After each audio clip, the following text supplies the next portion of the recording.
안녕하세요. IMTV의 화이트래빗입니다. 제가 가끔 영화를 소개를 하는데요. 오늘은 두 편의 영화를 소개해 드리려고 합니다. 둘 다 수도원을 배경으로 한 것인데 하나는 프랑스 영화이고 다른 하나는 한국 영화입니다. 카르투시오 봉쇄수도원이라는 곳의 모습을 담은 것인데 이곳은 수도사들이 봉쇄된 수도원에서 철저히 고독과 침묵으로 수행하는 곳입니다. 프랑스에 있는 카르투시오 수도원의 모습을 담은 영화는 위대한 침묵이라는 영화입니다. 꽤 유명한 영화이기도 한데요. 해발 1300m 알프스의 깊은 계곡에 위치한 카르투시오 본원의 모습을 담고 있어요. 이 수도원은 중세 시절부터 외부 세상과는 거의 단절되어 왔고 그 안에 있는 수도사들은 자급자족 공동체 생활을 유지해 왔습니다. 실제 영화에서의 모습을 보면 이게 2000년대가 맞나? 중세시대가 아닌가? 하는 착각을 일으킬 만큼 옛 모습을 그대로 간직하고 있습니다. 재밌는 에피소드는 이 영화를 만드는데 거의 20년이 걸렸다는 거예요. 1984년에 영화 감독이 처음 이 영화를 촬영할 것을 수도원에 제안을 합니다.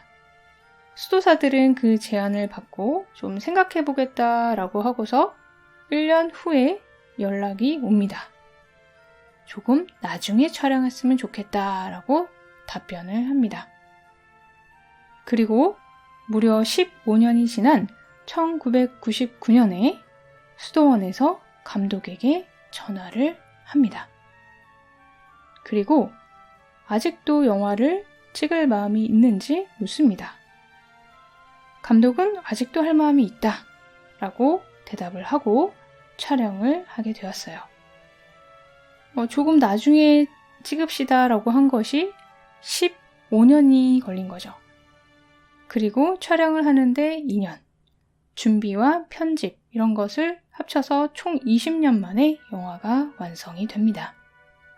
수도원에서 촬영 조건으로 인공조명과 인공적인 음악, 논평 이런 것들을 하지 말 것을 조건으로 걸었기 때문에 감독 외에 다른 스텝 없이 감독 혼자 촬영을 하면서 다른 수도사와 같은 그런 생활을 하면서 촬영을 했다고 합니다.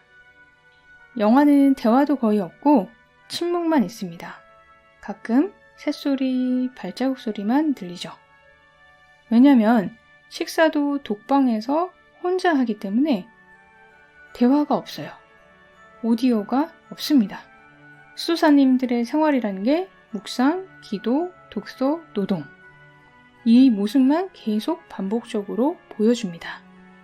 영화에서는 한 수도사님이 고양이한테 밥 주려고 고양이 부르는 소리와 마지막에 맹인 수도사님의 짧은 인터뷰가 2시간 40분 되는 영화에서 침묵을 깨는 유일한 사람의 소리입니다. 이 영화는 거의 하드코어라고 볼 수 있어요. 불면증이 있으신 분들은 아주 탁월한 효과를 보실 수 있으실 거예요.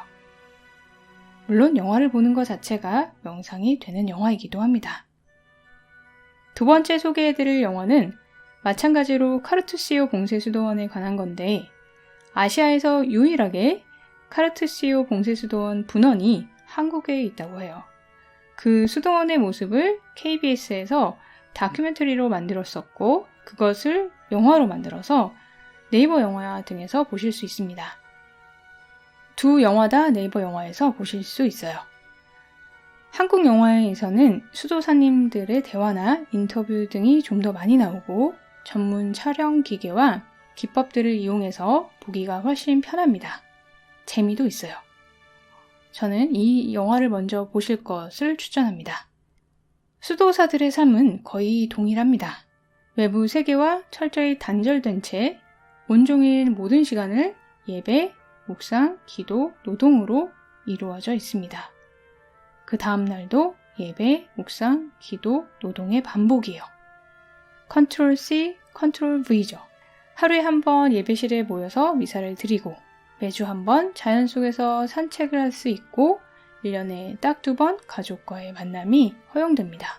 종교를 떠나서 요즘같이 세상이 시끄럽고 그에 따라서 나의 마음이 시끄러울 때 이 영화를 가만히 보고만 있어도 힐링이 되는 영화입니다.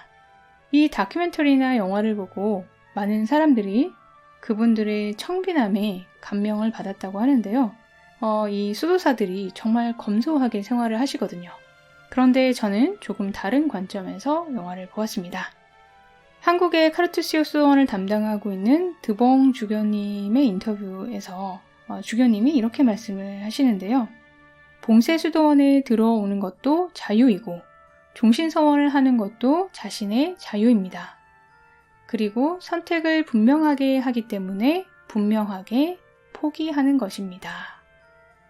선택을 분명하게 하기 때문에 분명하게 포기하는 것입니다. 라고 말씀하십니다. 이분들이 이것을 자발적으로 선택했다는 거죠. 우선 봉쇄 수도원에 들어오고 또 종신서원을 했다는 것은 기본적으로 세상적인 집착을 다 버리겠다는 것이고 그 의지를 행동으로 실행에 옮긴 것이라고 할 수 있습니다. 물질과 육체적인 욕망 그리고 명예도 다 버린 거예요. 성직자가 되어도 마지막에 남는 것이 명예욕이라고 하는데요. 여기에서는 그것도 버리고 시작합니다. 봉쇄된 곳에서 평생을 침묵 속에서 산다고 선택했기 때문이죠. 자신을 드러낼 수 있는 창구 자체를 막아버리는 거예요. 그리고 가장 큰 것은 시간을 버린 것입니다. 미래를 버린 거예요. 우리가 하는 번뇌의 대부분이 미래와 관련된 것입니다. 우리 마음에서 시간을 빼면 번뇌가 존재하지 못해요. 현존과 번뇌는 공존할 수 없습니다. 종신서원을 했다는 것은 미래에도 지금과 마찬가지로 별 차이가 없을 것이고 없다는 것을 인정하고 선택하고 시작하는 거예요. 평생을 예배, 침묵, 기도, 묵상으로만 살겠다는 거죠. 심지어 이사도 없습니다. 영화에서 종신서원을 한 젊은 수도사님이 수도원에 있는 무덤을 보여주는 장면이 나옵니다.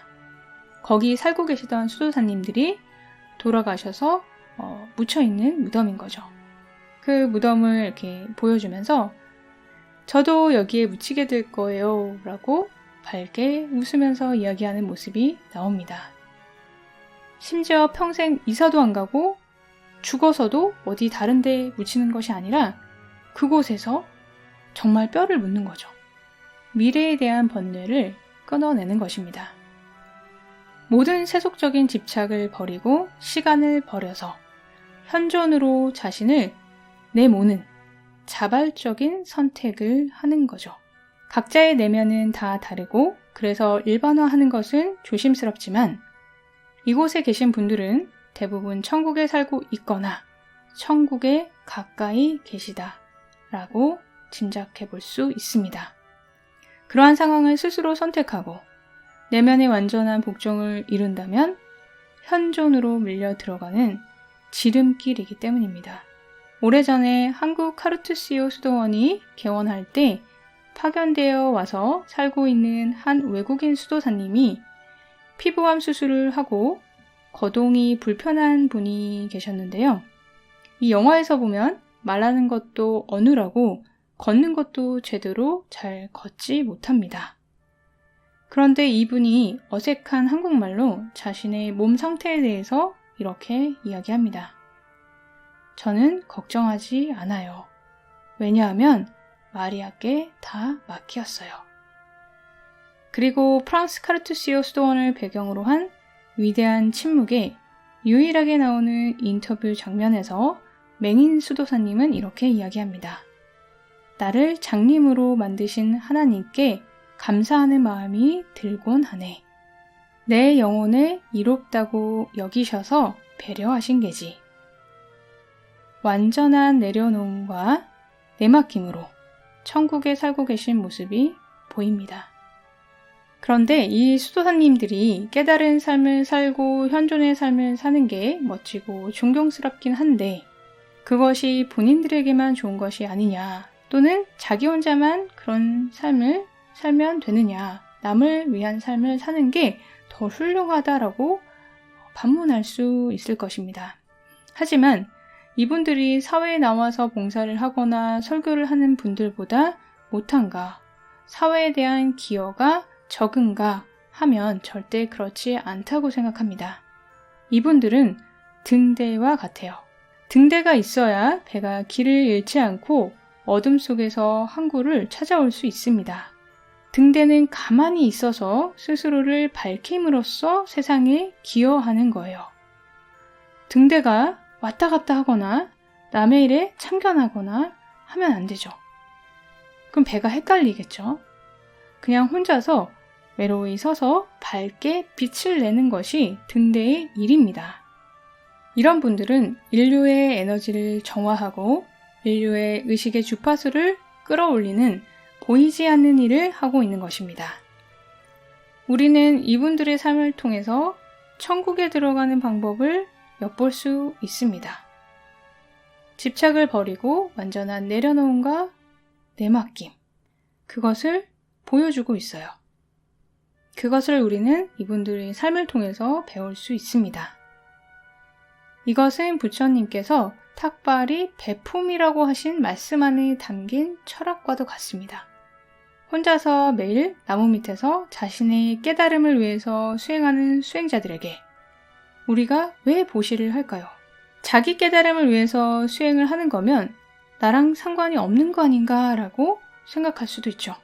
세상의 눈으로 보면 보시를 하는 세속인들이 무상으로 그냥 수행자들에게 음식을 준다라고 할 수도 있겠죠. 하지만 그게 아니라는 거예요. 보시를 하는 사람들이 받는 것이 더 크다라는 그 철학이, 원리가 그 안에 담겨 있다는 것입니다. 그분들이 수행을 하고 깨달음을 얻는 것 자체가 세상을 밝히고 나 자신을 포함한 모두를 위한 행위다라는 것입니다. 그렇기 때문에 눈에 보이지 않지만 수행자들이 나무 밑에서 고독하게 혼자 수행을 하는 것이 나에게 이롭다라는 거예요. 영화 속에서 종신서원을 한 젊은 수도사님이 수도원을 방문한 자신의 누나와 이야기하는 장면이 있는데요. 누나는 또 수녀님이에요. 병원에서 봉사를 하는 수녀님입니다. 두 분의 대화에서 지혜를 엿볼 수 있어요. 수도사님은 수녀님에게 자신은 수녀님처럼 사람들을 위해서 직접적으로 봉사하지 못하는 것에 대해 안타까움이 있다라고 하면서 그때마다 수녀님을 생각하면서 수녀님을 통해 가난한 사람들을 더 생각하게 되어서 좋다라고 이야기합니다. 그리고 누나 수녀님은 동생을 떠올리며 하나님께 더 기도하게 되어 감사하다라고 이야기를 합니다. 골방에서 수행을 하거나 사람들을 위해서 조용히 기도를 하는 것도 전체를 위한 큰 기여이고 꼭 필요한 것이고, 사람들 속에서 행위를 통해서 봉사하고 가르치는 것도 마찬가지로 필요한 것이고 훌륭한 기여입니다. 이것만이 옳고 저것은 틀렸다라는 것은 없습니다. 그리고 우리 모두가 다 등대가 될 필요도 없습니다. 그렇게 하라고 해서 할 수 있는 것도 아니에요. 우리의 삶 속에서 내가 있는 자리에서 할 수 있는 만큼의 빛을 내면 됩니다. 그리고 중심을 잘 지켜서 길을 잃지 않으면 됩니다. 시간이 되시면 두 영화를 보시면서 고요함 속으로, 침묵 속으로 또는 잠 속으로 들어가 보시면 좋겠습니다.